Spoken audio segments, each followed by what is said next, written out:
señor Por presidente. favor, continúe. Entonces, Gracias. muchas gracias. Entonces, como estaba diciéndole, después de hacer los saludos de rigor, me gustaría empezar a comentar por el preámbulo del proyecto de ley que está en discusión. Y a la luz también de la experiencia internacional práctica que existe al respecto. Creo que es interesante partir comentando que el preámbulo del proyecto de ley trata sobre la desigualdad económica que existe en el país, sobre el descontento que ha llevado a lo que ha llevado a esa desigualdad económica, sobre el estallido social que se habría sucedido en octubre pasado. He de manifestar que existe total comprobación a nivel internacional de la ineficacia para disminuir la desigualdad económica de los impuestos al patrimonio.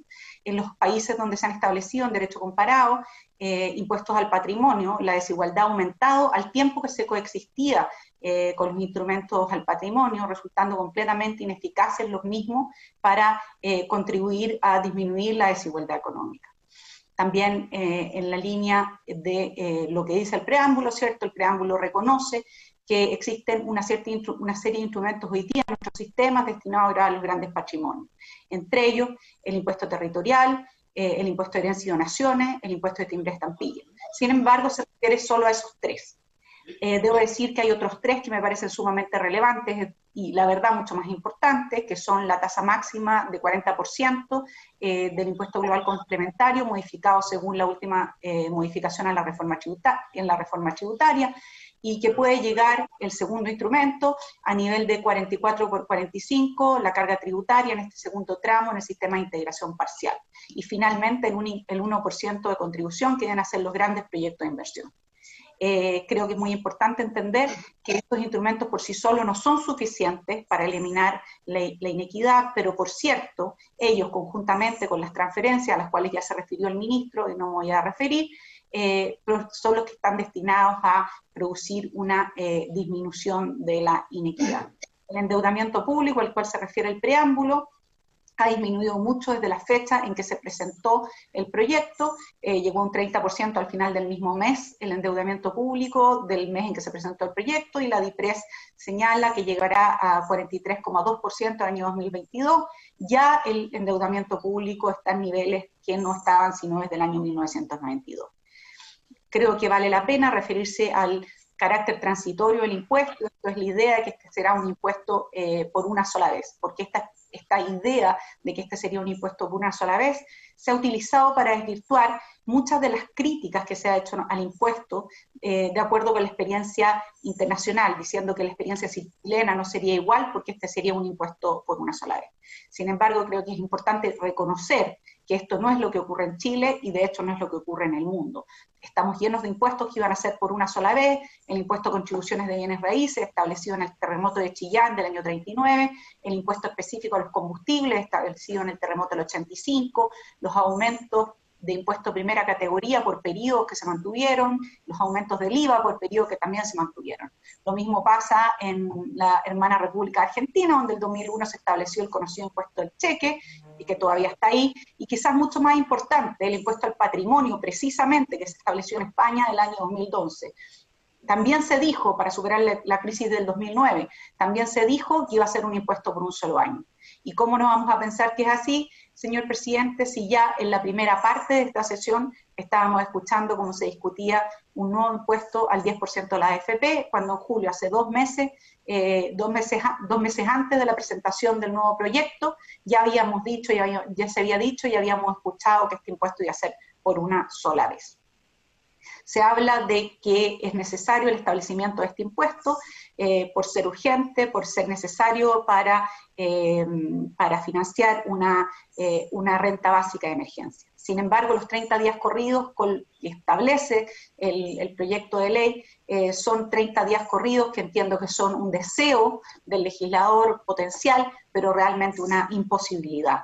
Estas 1.572 personas, que según algunas exposiciones de diputados anteriormente serían las afectadas con el impuesto, no son más que 0,01% de la población, pero sin duda representan mucho más en su patrimonio subyacente, representan millones de bienes de las más diversas naturalezas: inmuebles, sociedades cerradas, propiedad intelectual, obras de arte, joyas, artículos de lujo, todos aquellos que deberían valorarse en este periodo de un mes. Además, las reglas, como ya decía el colega Avilés, para valorizar estos bienes, no están suficientemente determinadas. ¿Qué significa patrimonio bruto, al cual se refiere el proyecto? ¿Bruto respecto de qué? Bruto excluyendo los pasivos, estamos hablando sobre un impuesto de activos y no de patrimonio. Entonces, habría entonces que establecer, recurriendo a todo nivel de arbitrariedad y prohibición por el principio de legalidad por parte de la autoridad tributaria, si estos son valores financieros o tributarios, de mercado, de libros, valores económicos determinados por flujos o por valores de reposición. Hecho que fuera todo eso, en que la autoridad, por cierto, se demoraría más que los 30 días, tendríamos que tener a los tasadores del país tratando de determinar los valores de estos bienes en 30 días. Mucho más que 30 días toman unas valorizaciones serias de empresas complejas. Y finalmente, una vez que terminara de hacerse ese trabajo, los dueños tendrán rangos de valores, no valores específicos, que quizás algo que no tenían presente quienes establecieron el proyecto de ley. Entonces, ¿cuál es aquella parte del rango sobre el cual se calcula el 2,5%? La parte más abajo del rango, vamos a tener una guerra de valorizadores tratando de establecer rangos más bajos para propósito de este proyecto de ley. Estamos hablando también, desde la perspectiva de la liquidez, de un mínimo pago de $500.000, dado que es un 2,5% de 20 millones de dólares, y por cierto, esos montos, particularmente cuando estamos hablando de hasta 6.000 millones de dólares, no están disponibles en fondos líquidos. Veríamos una corrida en el país de producción de ese nivel de liquidez, con obviamente caída de ciertos valores inmobiliarios, aumento de tasa de interés, disminución del ahorro, todo lo cual dejo para los colegas economistas en una sesión posterior que entiendo existirá. Finalmente habría que tener un pago en cuota, lo que obviamente eliminaría toda la posibilidad de tener este sistema, digamos, en 30 días. Finalmente, entonces, me remito a lo que se ha dicho en términos de que impuestos de este tipo provocarían fuga de capitales, cambios de residencia. Vale citar el caso de francés entre 2000 y en 2012, en que 42.000 millonarios dejaron el país. Es importante entender que esto no es algo que haya ocurrido entre el 2000 y el 2012 solamente. Hoy día Portugal da la Golden Visa para personas que estén dispuestas a transferir 1 millón de euros y a cambio de eso le da 10 años de exención de impuestos personales. Mucho más cerca y por ende mucho más peligroso, Uruguay, a cambio de una suma mucho menor, $380.000, y permanecer 60 días al año en Uruguay, da 6 años de exención de impuesto a la renta y actualmente está pensando ofrecer 10. El mundo compite por estas personas y nosotros estamos estableciendo o pensando establecer este impuesto.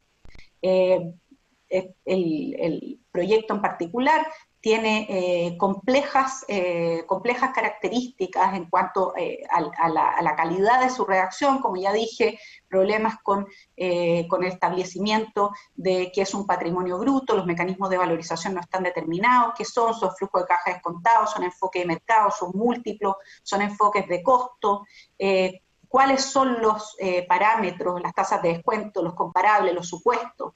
La liquidez ya la mencioné. También creo que es importante mencionar, aunque sea brevemente, la doble o múltiple tributación. Estas rentas ya han pagado impuestos, pagan otros impuestos simultáneamente, y estos impuestos incluso pueden llegar a resultar confiscatorios a la luz de que el impuesto puede resultar mayor que el rendimiento de los propios impuestos. No me voy a referir a los temas constitucionales, que ya se refirió uno de mis colegas, ni al principio de reserva legal, que creo que es importante tener presente, pero sí en ese aspecto creo que es importante tener claro que este impuesto puede resultar sumamente injusto por su forma de cálculo. Es decir, siendo un impuesto bruto, puede resultar pagando más personas que tengan un menor patrimonio que personas que tengan un mayor patrimonio.